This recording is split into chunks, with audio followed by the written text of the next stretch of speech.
kadi en fottuɗo wajodiren fi dewal Allah mo be gera force wonki monkinki jaɓa wajum hara na nangol tum feƴƴa.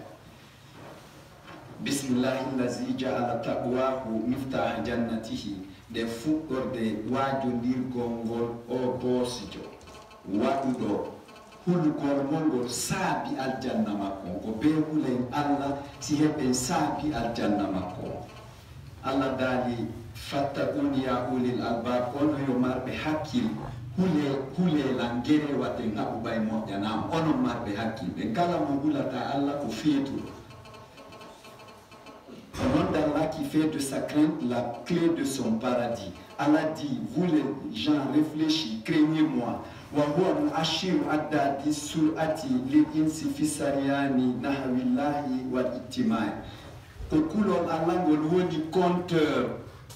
hollo vitesse banu adama onde mo jinda o wodira e Allah e jama ko do woni compteur o sayoti yala kulol Allah ara no wan masimo ala compteur mara dogino won ala ndara ta compteur ya ha fi ita on tigi pallito yana. C'est la crainte d'Allah qui est l'aiguille du compteur de l'être humain dans sa circulation vis-à-vis d'Allah et de la société. Wole wonhaga ko Allah yara de geren ulen Allah c'est souci mo o sunnaye.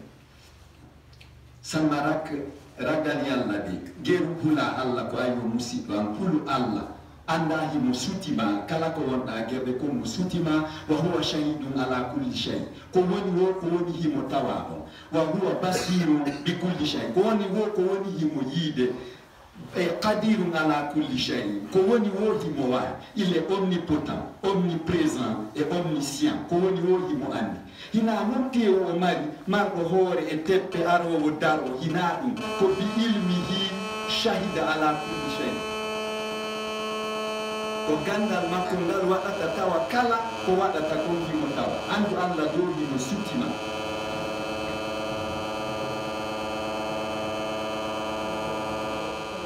Wattaqwa farmalatul insi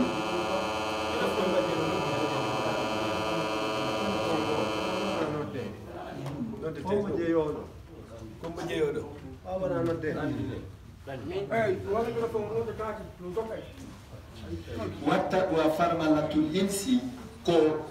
koy andi ko kulol Allah ngol woni aiguille compteur banu adama nde mo jinda ko ɗo mo ndato na kodi mi feddintini mi suusi Allah kodi yomi accu ɗum yomi accu fenande yomi accu bonki yomi accu tambitagol bonki kodi min ɗo mari yomi accu guddan kodi yomi accu naafigiyagal yomi accu mawnintinare komi fusi ko gilɗi habbilan no mi omɓitiraki ñamaylan ko ɗum aiguille o so ala kulol Allah o ala aiguille o ala compteur haray ko perduɗo ko ɗum kadi woni farmalatul insi frem banu adama o on tigi no dariri compteur o mo ta mi wuyinani yomi ralentisum o frena o hara o waɗali accident sina ɗum noyro masimo ala fre yimo buɓɓade tum o yaha ko habbimo ko accident ko habbi kan kadi ko accident. C'est le frein de l'être humain. Wa asasu kulli ibadatin ko kulol Allah woni fondation kala dewal ka o fawoto ɗon ko ka kulol Allah. C'est la base de toute dévotion. Quelle typologie? Wa mikhnatishu shafabillahi ko ɗum ɗon ko hulugol Allah poɗato giggol Allah ngol ka ɓernde ma no huliɓa Allah yiɓa emo kisan wiya donc ɓay mi hulimo wate min haɓu yomi waɗi ko welatamo ko ɓaya waɗay ko welata giɗo ma ko ɗum woni eman banu adama e giggol Allah ngol addoju ɗum e ɓernde banu adama. C'est le magnétisme de l'amour d'Allah. Wa damanu kulli birri ko kulol Allah woni garanti dewal wo dewal gonɗa wadde sa hulata Allah hara yina dewal haray ɗum ɗon ala garanti ɗum jaɓanoytema.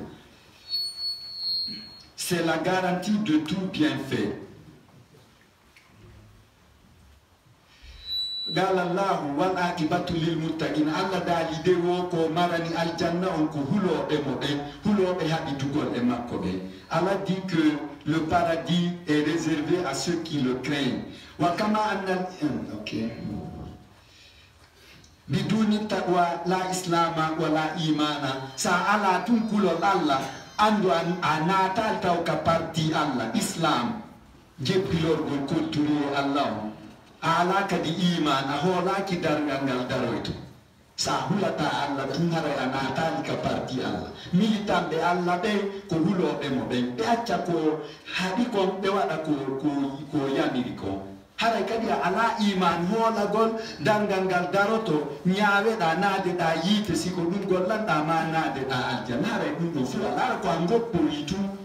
hara ko asulu do mon frère sa hulata la islam la ka wala iman hara ya natali ka islam ay kon islam ko jebbilor gol ko Allahu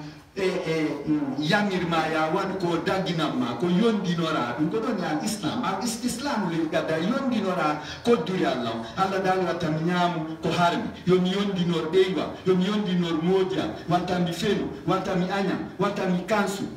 wanta mi wujju ay hara yondinori ko duri Allah ko okor ma ko yondinora dum no sa yondinora ko duri Allah tun ko nderera ko do wata ma unto ya maka ayne jahannam ayni kadi hara ya hola ki darngal dar pasu sida holi darngal dar to tun hulay Allah bayda ndo si darama ina dara gol tun ni wada sport dum ko ya andu a nyaawete Allah nodda la min Abdulhamid ngata Abdulhamid ta'al ila iman arkaba ahakumuka min nyawama wa uhasibuka mi wada verdicto sima tadde udkhiluka aljanna minade aljanna intastahiqu bi asida merite dum siko dum gollanno da kaduna wa illa sonar uhriku kam sunne baba ala nene ala biddo ala den anfus ala hare ko mi sumoy simi yo aki kulol Allah tum mi sumoye ala nya yannade Allah no suti yende ko wonde ngerde ko hulen ode wano anduda hida horude harayna ya horir bay ko namu ko couture hida huli Allah hino nyiri anyamata ayette jallo be joni wona alhamdulillah ha hida rieni nyiri ni anyamata hino ndiyam ayarata kono jogi ton ado hore ma piji di fo ko non wa irtakati il faut que nous waɗirta ya bulayina wigo tun kadi ya hoore ɓay fo no hoorde sina ɓe hawkete haray gasali a perdiɓe fo bonnetedi na ɗum ko kulol Allah ngol gelata hoora fi yo taw a waɗay ko waɗi yiɗi kon fi watta o sunnoye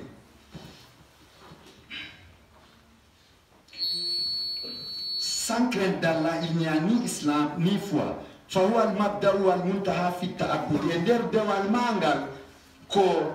hulugol Allah ngol woni fuɗɗode nden fondation on e ñappugol ngol foppu ko kulol Allah ngol sinan ko fus sayan ko si yimɓe ɓen noy reenuma tun reenoɗa hara ina Allah wonɗa wonde ko riya wonɗa wadde du matu vu holloyi fiyo yimɓe ɓe wacce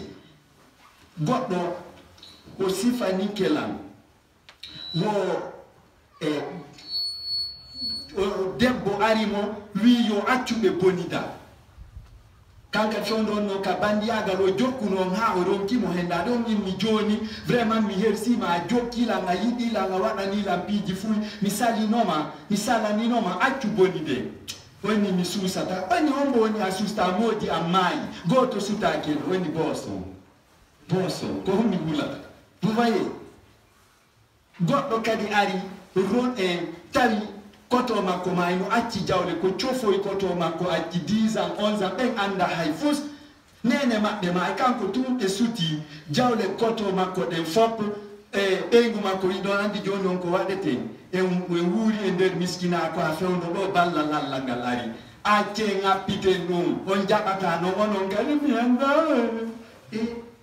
théâtre rewɓe ɓen quoi o wulli acce sortoge nde tampere jatten ɓe ɗo oya wi mi susata Allah huno sutila tu vois ko ɗum woni kulol Allah tu vois ɗon ko an tun e hoorema so tewtino o debbo arɗo ɓe boni du ɓe bonayno o perdi so tewtino o debbo makko kadi ɓay wo lawlan misala ubidallah haqqal ibada wo sinano sonnaɓe Allah rewirteno no hanuno rewirede noon ko kamɓe wonani obstacle al arqalatu l'obstacle bosewal ngal ka laawol se wattana liila ɓe falla e yane ay wo accu an kadi sorta en e tampere koye pay koye anda hay fos sa ƴettino terenji sappo ma cuuɗi nene maɓɓe maayi goto anda fus harayne sortike e tampere wonni mi hulay Allah tu vois ko ɗo woni kulo Allah tigi tigi wono al aibatu lil muttaqina aljannan ko ɓen ɗon marana mo beeno yo geeru jeeye e nder ɓen ɗon sa jeeyaka e nder ɓen ɗon tun a jeeyete ka suusuɗe Allah man basalallah huriɗa kala suusuɗo Allah ko sunneteɗo la budda. C'est elle l'alpha et l'oméga en servant Allah. Wabihi yunka su sariyanul fusgi wa yuzadu sariyanul sulhi. Ko kulol Allah ngol waɗata ha ɗuyta vitesse bonki maki ɓeyda vitesse moƴƴere nden kulol Allah ngol anda himo suttima sa weltinike no haray a yawitike Allah ha ya fo yande hay simo wodimi ha jaka ma wurin o ala. C'est par elle que la vitesse de la fausseté est réduite et que c'est par elle qu'on augmente la vitesse de la bonté, ni à la terre. Wadunahu la saliha yuf'al wa la su'an yutraku. Si a hulata kulol Allah, a waɗata ko moƴƴi a accata ko boni. Haray an ko contraire on. Haray an ko contraire on ko kala ko Allah haɗi kon ko ɗum ɗo watta par ce que a hulata mo amiɗa andi sa tutra ko sudan ko ni accirteɗa hay an laatuha sabhadan a odditetake a ñawetake janggo donc ayi ala imana lakka haray a hoolaki dargal ngal darote.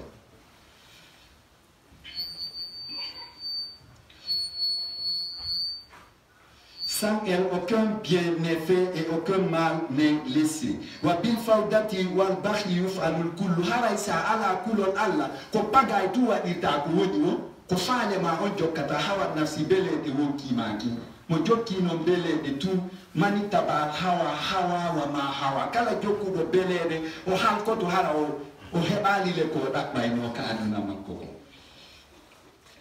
Sans elle, tout est fait dans la pagaille et dans la bêtise. Izad insufaga dattaqwa yazilu kauna insani. Si banu adama tu faɗi kulol Allah hara joni na o banu adama hara wonti kullitu ko fala wo o waɗata yemtaɗa wo ko mari ko ɗum ɗon o waɗata haray ko lannuɗo perdude. Waddu'a massasun ala taqwa ala tuga kulo e du'a ko fawoto koye hoore kulol Allah.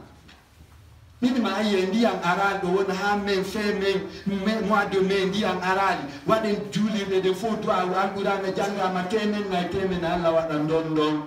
Pourquoi? C'est parce que en hulatamo donc o jaɓinta onni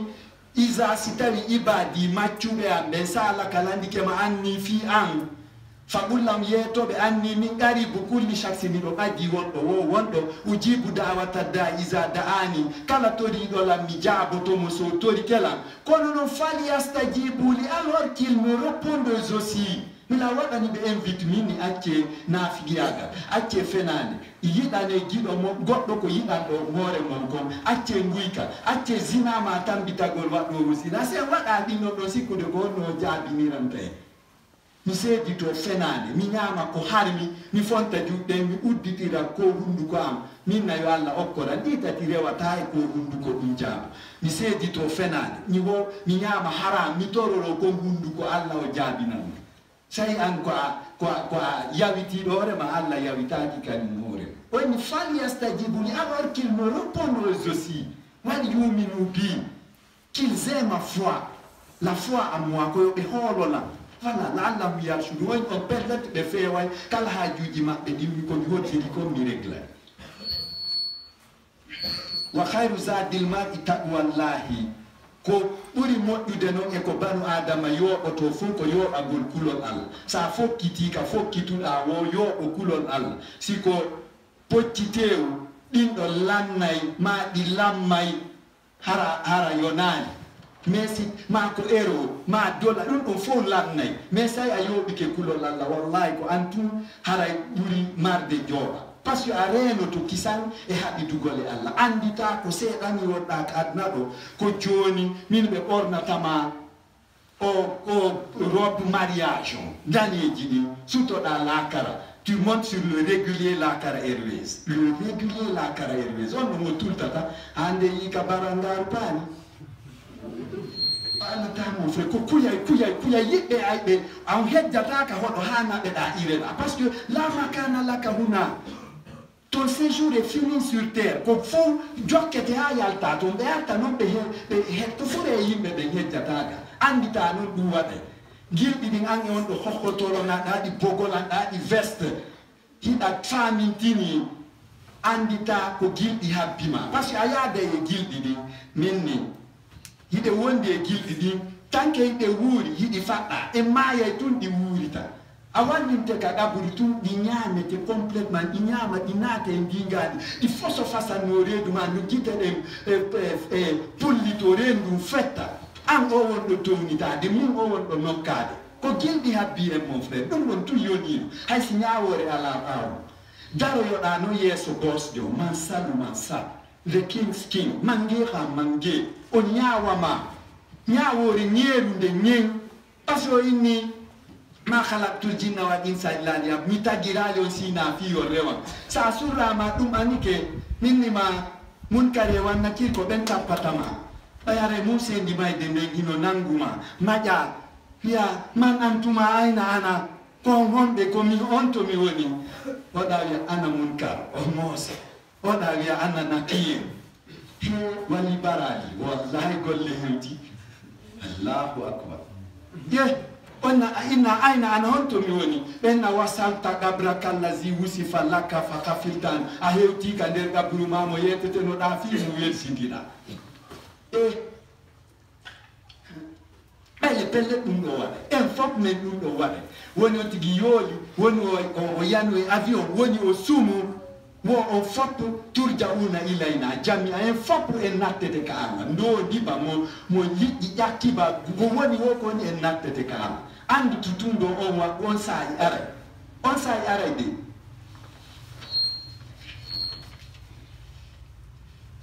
وفي بالإهتساب يوصل على دليل التقوى كنياو غول هوري مونغول فنينتا وندي أقولي الله نياوا هورما يا عبد الحميد عندي بينو يا أستاذ عبد الحميد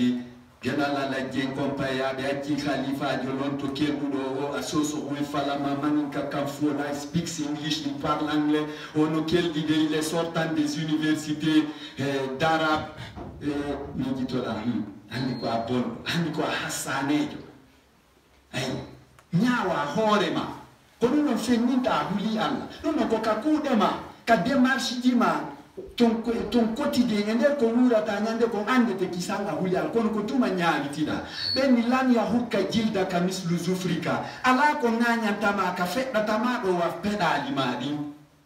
sanyo minganya ne da mi wopa ka becha liara ka bawo le ka keji mes ko nganya ni hore matum ko don nganya ta asa waji ke hore matum anyavi hore matum a atte bon kiki o khutba fo ko andintine kunye me ko an waji to nyawa ta hore ma mon frère.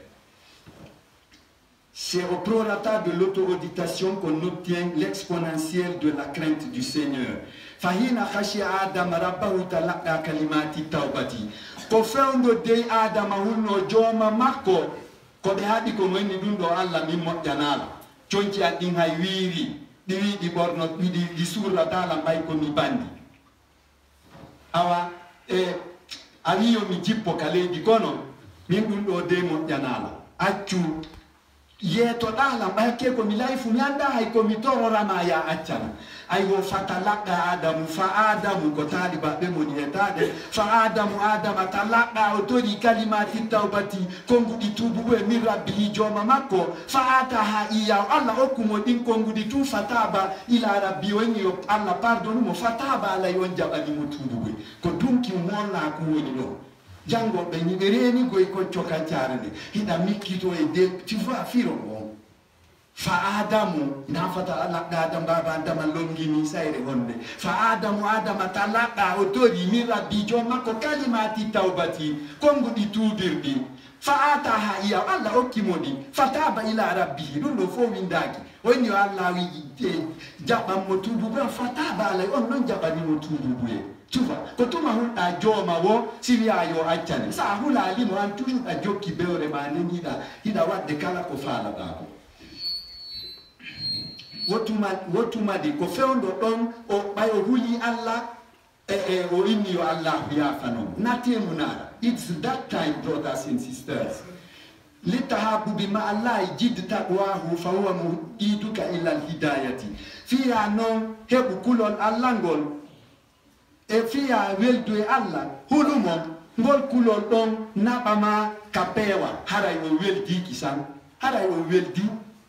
ko bengi noite la khawfunga la yim wala hum yahzanuna be sunoita ko be huloita nyande darga la khawfunga la be hulata be sunoita ko Allah yeto be he min ko min ko njati ko kamai de go inde odigi no mayo wallahi ko do andata ko hotel hombo mai prison hombo yahata don ko don goy de da certain mun kare wan ki don de do be malakul mauti azrailu haraya andi ko honto yahata no ardan tamano sai ko awufu no be jangu go na qur'ana hutora ko jangu da ko qur'ana wontante jeune jo laba do fotulo ko ara takoma de mun kare wana kirwi immodo en mi mense danu ka aduna mi walla tamu dugula ku mense data sai no mon na ya qur'ana ka yite na ide tu vois c'est ça mais ça même ta al-Qur'an ahajak atambo ta ko jango alopak pay ku makum hina nabi ku makum nabi ore makum jande atefa alandaki ahajaka fi makko tawa 5000 francs no duda mana bugol ka karamoko idoma hara anda he karamoko makko pay ku gunjo kili be marbe ba be ma ko anda pari mon frère ajibini adanka ki kadankorani kulol Allah anko anda pari marbe baba be ngojoka be no mai kanko ko aliati tu vois quand tu es prêt na bugol ka école française di dimina contre moi et quand on a wakili na budeton 500 600 000 700 000 par mois kono ko ajudo hida witi ko ajudo atambi tota ko dinaka alla nyayila alla no sutima. God observes you my brother. alla no sutima o yobete non dum beni mo ba menki ay sarala wolela mo be ko golli wo ko dum do yobete mo sutima foro fara la fami kini ko ajudo hida kel ante se ala jamfala wo muno ma ala jamfa de we can't cheat God, brothers and sisters, et wa ta tromper Dieu. On ne peut tromper Dieu. Ki mo sutima afani kinto agombina pour s'aimer avec Dieu et le néo-contexte qui te guidera à la droiture. Il can't hésiter de wata wallahi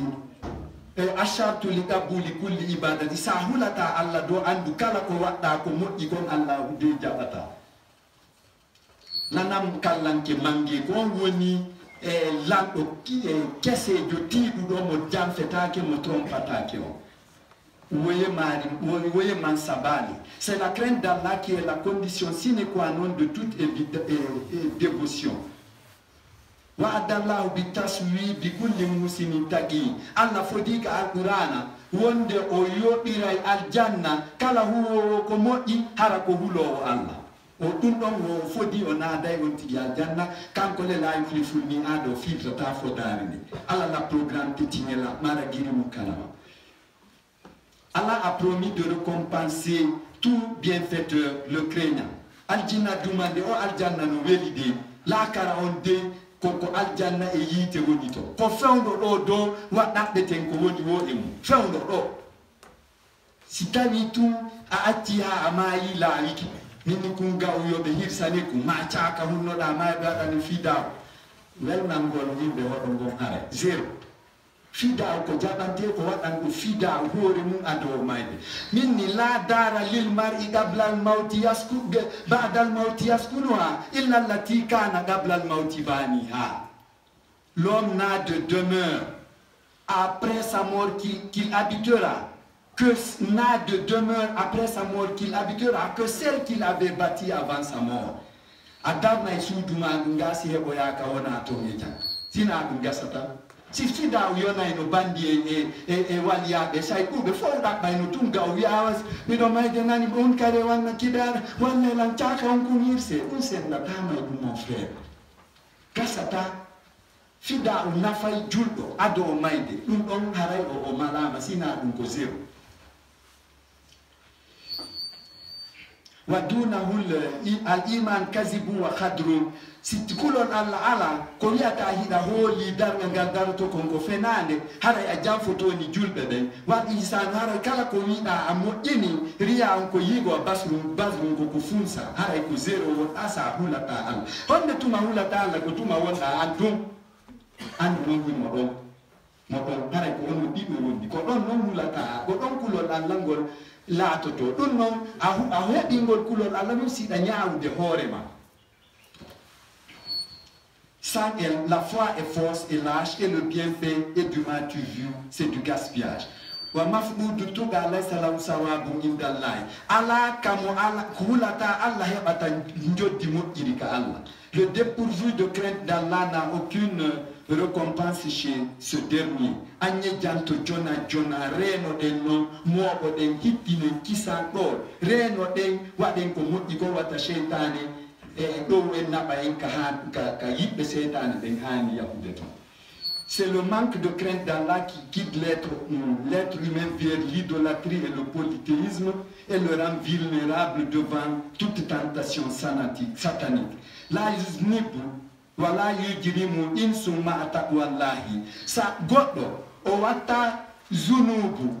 haraymo wonde kulol Allah. Haray ngol yehi sina antum o susata simo hula Allah tum no ay wasimo reni Allah wino no dari yeso makko siko darotonodo o wadata ko boni no tigi bonni o haray o hulata Allah donc haray ko gagno Allah bonnata. Aucun délit ou crime n'est commis avec la crainte d'Allah. La crainte d'Allah au cœur. Wotekela namura bama it won't happen.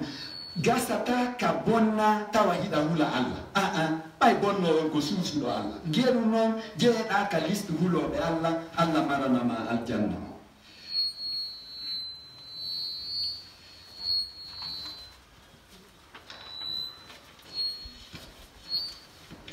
اللهم ربنا ظلمنا انفسنا وان لم تغفر لنا وترحمنا لنكونن من الخاسرين. ربنا لا تؤاخذنا ان نسينا واخطانا. ربنا لا تحمل علينا اسرا كما حملته على الذين من قبلنا. ربنا ولا تحملنا ما لا طاقة لنا به واعف عنا واغفر لنا وارحمنا